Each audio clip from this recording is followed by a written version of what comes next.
In Athens, the struggle of those seeking sanctuary plays out in the waiting, the tightrope between hope and despair. Nabi Wardak is still walking it, a former interpreter for Canadian and British soldiers in Afghanistan, now homeless and jobless. His entreaties to both countries, he says, have been ignored for more than 5 years. To Canadian Embassy and this date. Nabi worked alongside Canadian soldiers tasked with training Afghan army and police on front-line patrols in 2007. He still carries his certificates of merit and pictures of the Canadians who called him brother. As much as they were taking care of me, and that time I protect them lives from my experience. When the Taliban threatened him, he says, neither government offered a way out.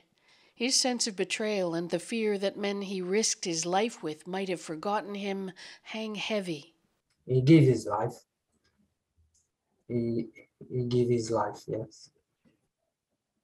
Retired Master Warrant Officer Gavin Guimont has not forgotten. His distress on learning of Nabi's circumstances clear. We had many fights against the Taliban, he says, many confrontations. Hearing about his state right now actually gives me palpitations. Guimont looked for Nabi on a return tour in 2013, but by then he'd already decided to risk the smuggler's route.